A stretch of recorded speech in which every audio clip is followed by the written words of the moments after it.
So I made this tweet. Right. I didn't really know how to finish it, so I said Mount Rushmore.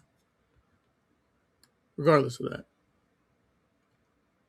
I had already previously recorded this with audio, but it didn't record, so now we're doing it in post. Basically, I just wanted to reply to the comments. I did, for the most part. But doing so, there was 4 kind of main topics, I guess, that were discussed in the comments. So the first one being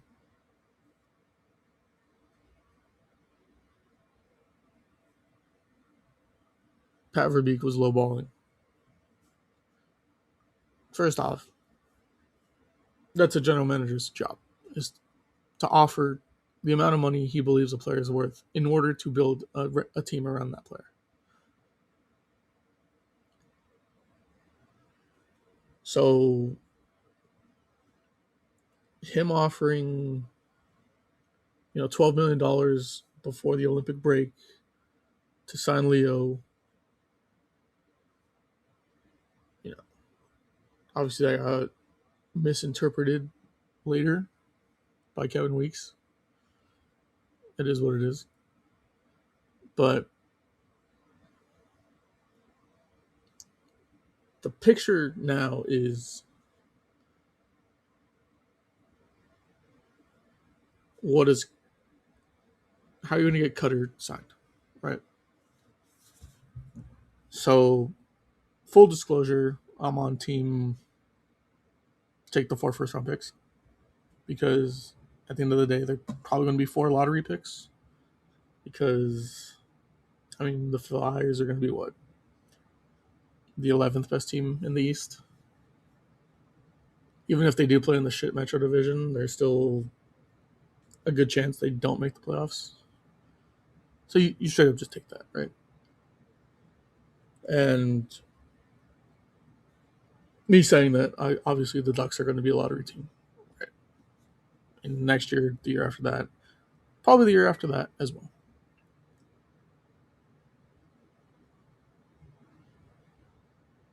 So what this does is for either your own personal greed or your agent's greed, him talking into your ear that, hey, you need to sign this. You now have 2 franchises that are not going to be playoff teams. And simply put, this could also completely fuck a franchise. Like, what does Cutter now want, right? Because they could have both went in matching $15 million deals or whatever. And then that would still give them the money to sign the depth that they signed. And then they would have had roughly $5 million going into the season. 5 to 6 million. So now, maybe Cutter was fine with the 15 million, right? Or 14 million or 13 million. So now you go into it seeing that Karlsson signed 18 million. I'm not going to sign 13 million. This dude who I had more points than, I was more involved in the playoffs, even with a broken back, is making 18 million. Why am I not making 18 million? So this, from a Ducks side of it, can completely throw this entire build off its head. Can completely throw this rebuild for a loop. Because now, you probably sign Cutter to a 1-year, $9 million deal. Right? Just get it done, sign it. He will go back to the discussion table next year when a couple other deals are off the books. If you sign Karlsson. If you don't sign Karlsson, you have to hope that Cutter And it's always going to be a stigma with him because he did it, right? He wanted out of Philly. What's stopping him from wanting out of, say, Anaheim? Or Anaheim. Does he want to be a Duck if you lose Karlsson? Does he want Karlsson money now that Karlsson signed that? So now you're in a situation where you either sign Karlsson and you trade contracts that you don't want to trade in order to sign Gauthier. And now you have the most bare bones roster in the league because two guys are making $18 million. Second one is you let Karlsson go. You now have 9 first round picks in the next 4 years because the Ducks already have an additional first round pick from, I want to say it's Detroit. No, I think we have an additional first. I forget from who. No, we have additional seconds. So 8 first round picks in the next 4 years. That is a lot of assets that you can trade. You don't trade your 2026 first because you're not going to be in the playoffs. Even if I don't feel like Philly's a playoff team, they probably still make the playoffs, right? I mean, you got to hope Dan Vladar again, which huge question mark, but feel free. So then you sign. Step 2 or option 2 is you let Karlsson go. You get your 8 first round picks. You sign Cutter to what, 16 million, 15 million if he wants to be the face of the franchise, because at that point you are the face of the franchise. You're no longer competing with Karlsson to be the face of the franchise. Even Jackson Lacombe, who signed the biggest contract in Ducks history, is not the face of the franchise. They don't even sell merch for Jackson Lacombe.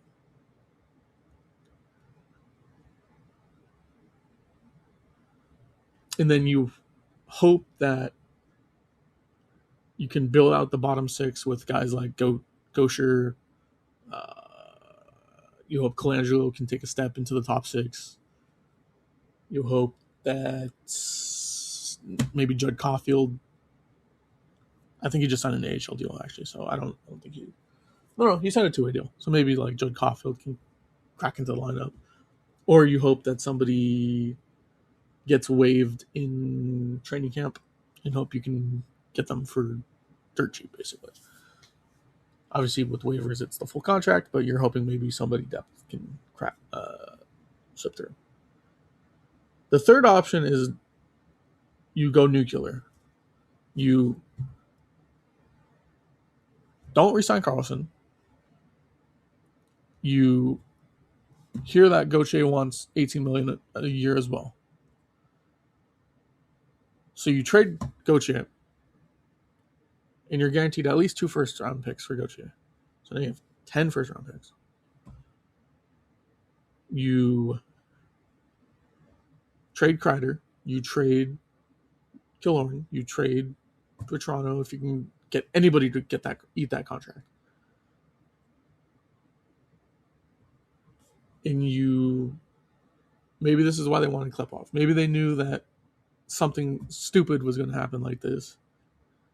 From whatever side you believe it was stupid from, I believe every party involved did what they had to do. Verbeek had to offer him what he offered in order to build a championship contender. Danny Briere did exactly what he had to do as a general manager of another team. Karlsson did exactly what he or his agent told him to do. Nobody's at fault here. That's where people are blinded. No, the GM's at fault. He needed to offer him exactly what he wanted. No, because you don't build championships off of exactly what he wanted. Crosby, Malkin, Ovechkin, Aho, McKinnon, McDavid, the Stahl brothers, the Sedin twins, Getzlaf, Perry. I can go down the whole fucking list of guys who do not sign what they're worth to be a championship contender. So the total nuclear blow-up gets Verbeek fired. You probably get Martin Madden to general manager because he is also the director of scouting and he does a fantastic job of scouting. The Samuelis cut back on OC Vibe by a couple million because they know they're going to lose money now. And the side dream of them buying the Angels out the window, right? Again, that's not a whole point of this, but that's the whole nuclear option, right? You just completely blow it up because of this.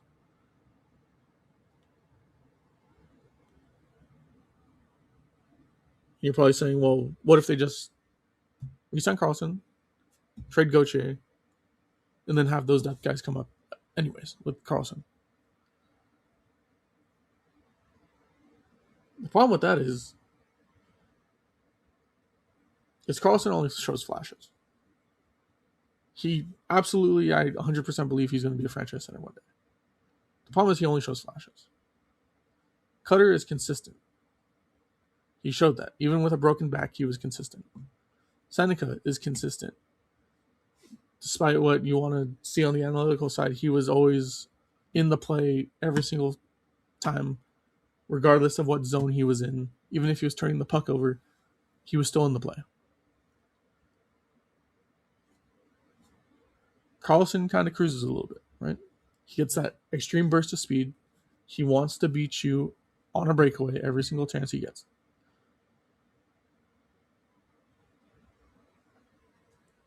Then he kind of floats in the neutral zone.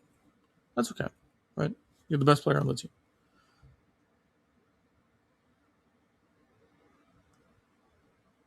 If I was hedging $18 million on one player over the other, I'm giving it to Gauthier. Because I know he's not afraid to shoot the puck. I know he's not afraid to score. I know he's not afraid to skate. I know he's not afraid to hit.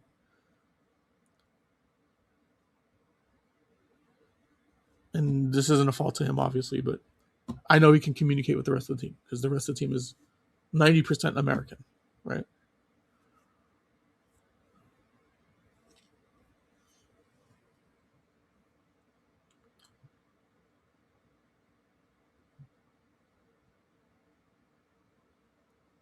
The other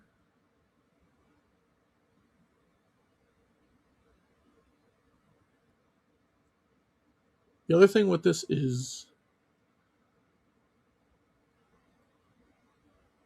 he has until December 1st to sign the offer sheet. So if you want to believe that the Carlson camp did go to Verbeek and said, hey, we got offered $18 million. How does $15 million sound?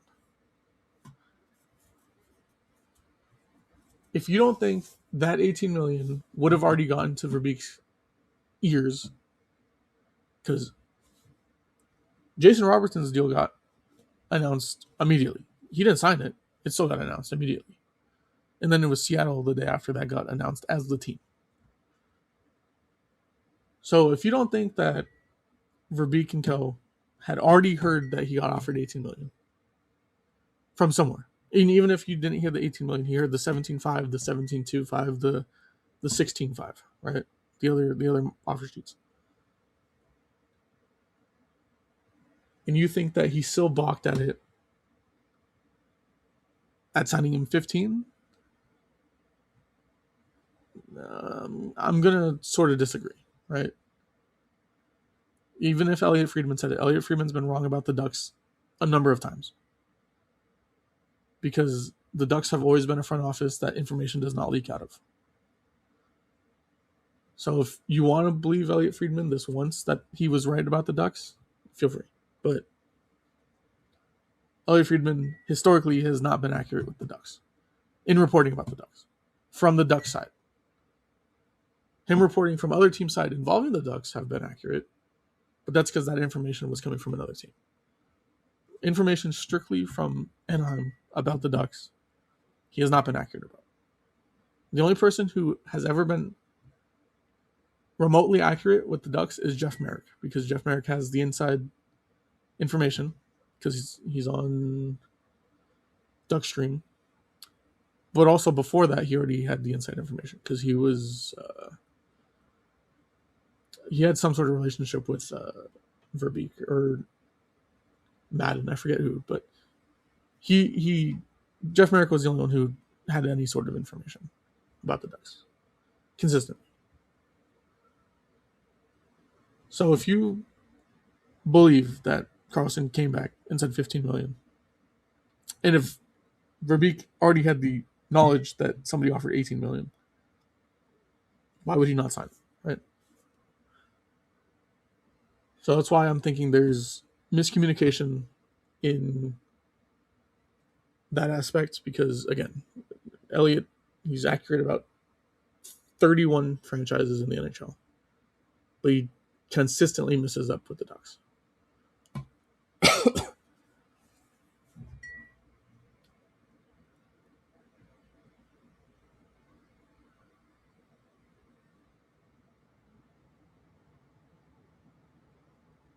The next one is, let's see,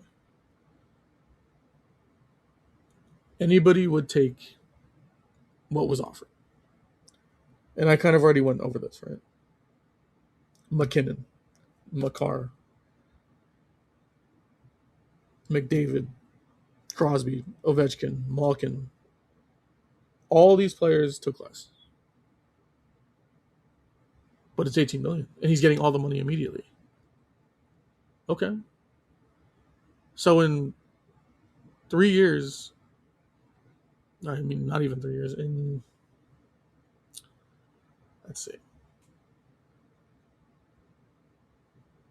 First off, what does he need the money to buy immediately, right? I mean, probably a house in Sweden, a house in the US, multiple cars, clothes, all that stuff, right? That's fine. The rest of that money has to last him the whole 5 years, because he's going to be making nothing after the first year. So there's that. No, I mean, without bonuses involved from like performance bonuses, if those were even included. I mean, if I'm Philly, I'm just rushing this contract out regardless. I'm like, no movement clause, 18 million, 5 years, sign it, right? So there's that. We don't even know. I mean, I'm sure it's been reported now that there are performance bonuses, but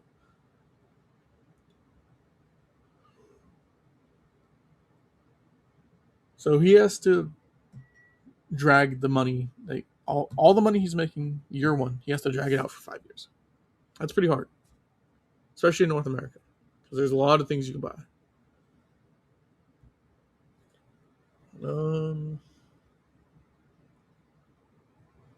Trying to think, what else can I talk about for the next 10 minutes?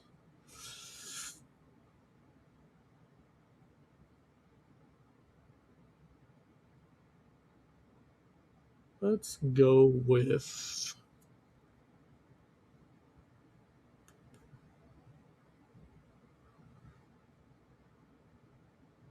I don't even know.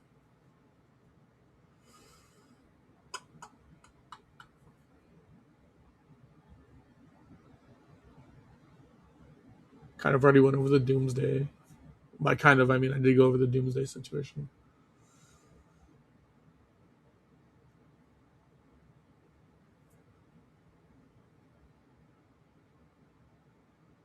I think the biggest thing is, I'll just go in closing here. Regardless of if Karlsson's still a Duck after this, or if Karlsson's not a Duck after this, is I'll still be his fan. He's cool, right? If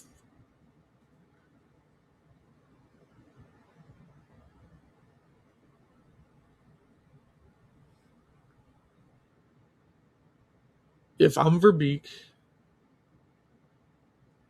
I'm not panicking next offseason. I'm not panic offer sheeting Michkov for $15 million because he's not going to sign. Briere is absolutely not signing that because Michkov hasn't proven to be worth anything more than $10 million. Not even, I wouldn't even say he's proven to be anything more than $8 million. So, in that sense, don't panic. Right? If you lose Karlsson, that's fine. Philly has to lose assets after that, right? They're losing their four first round picks. They're going to have to get rid of contracts. Maybe not this year, but next year.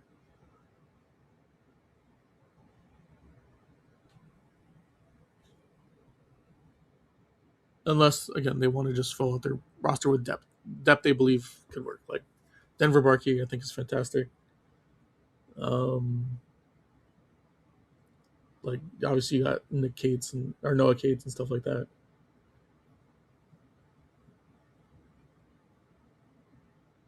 And them trading Hathaway gave them, that little extra room to do 18 million.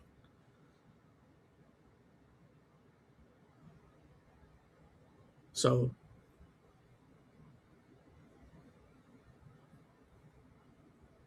there's that. And then even like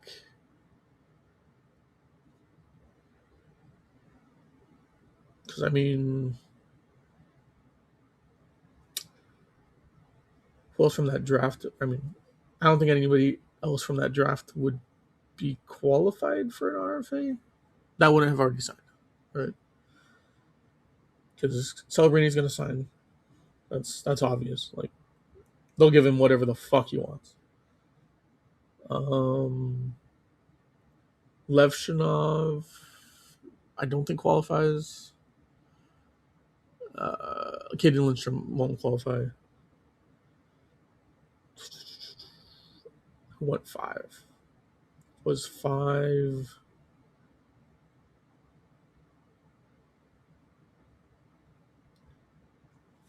What 5th? Was it defenseman?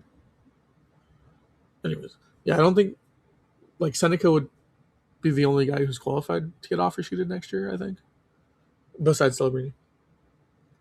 So, I mean, obviously you got to work on signing Seneca.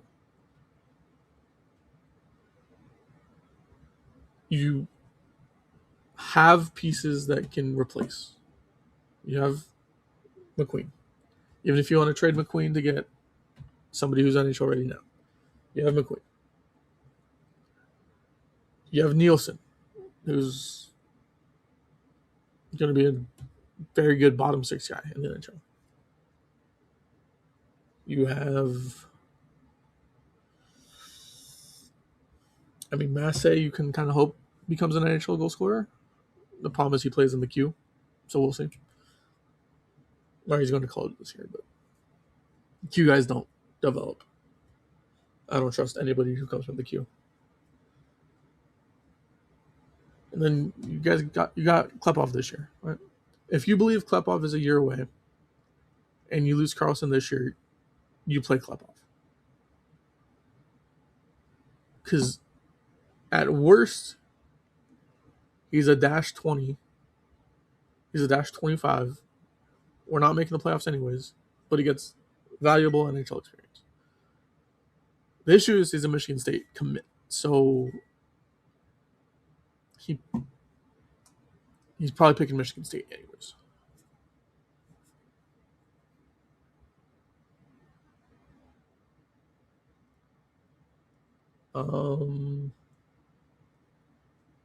Yeah, I mean, we finally can see Sidorov in the NHL. Ducks fans love Sidorov, so we can finally see him in the NHL if this happens.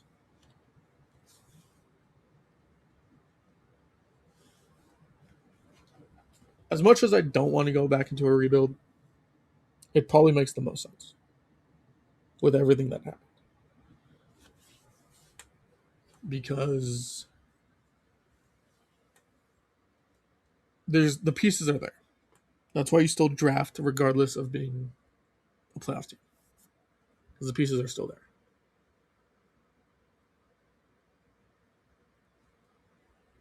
If Cutter wants to be the guy at a reasonable amount,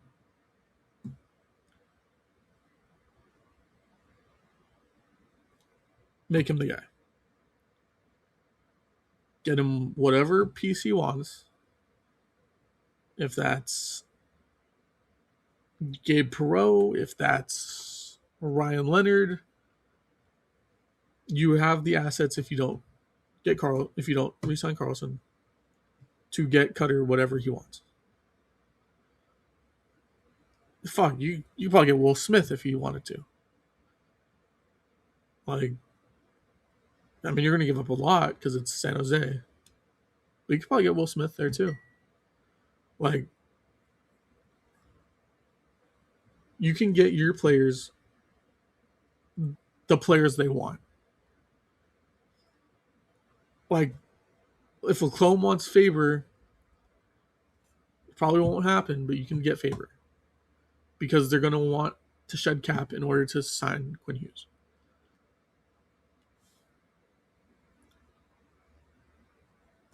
If Granlund wants, I don't know, Laine, I'll just say Laine. I mean, he's a free agent. You can sign him anyways, but I don't know. If Granlund wants, I mean, you're dealing with Dallas and Florida, so you're probably not getting any Swedes and Carolina. Or Finns, sorry. So, if Paling wants, I mean, you can't get Tage Thompson, and you can't really get Alex Tuch or Luke Cunningham. You can probably get Luke Cunningham. I mean, you can definitely get Luke Cunningham, but I'm trying to think who's on that 2017 team.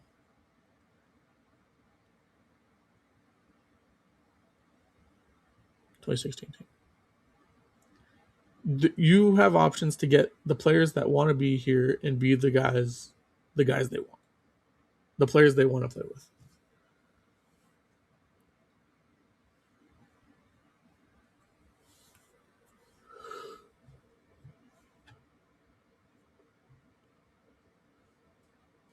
Because now you have unlimited assets for these next 4 years.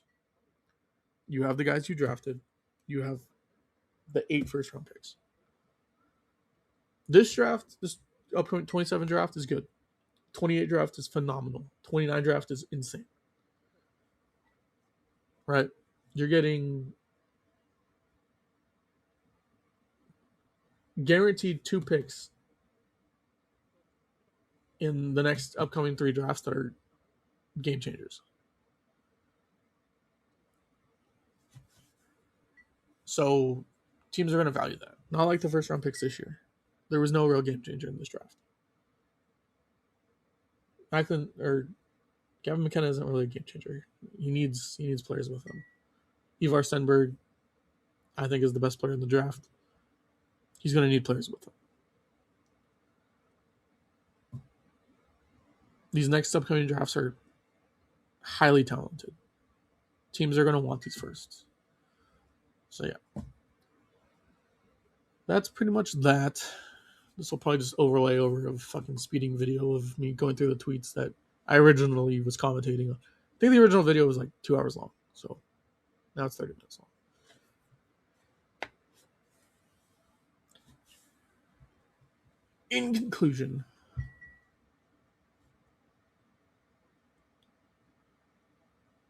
I don't think the Ducks should match it.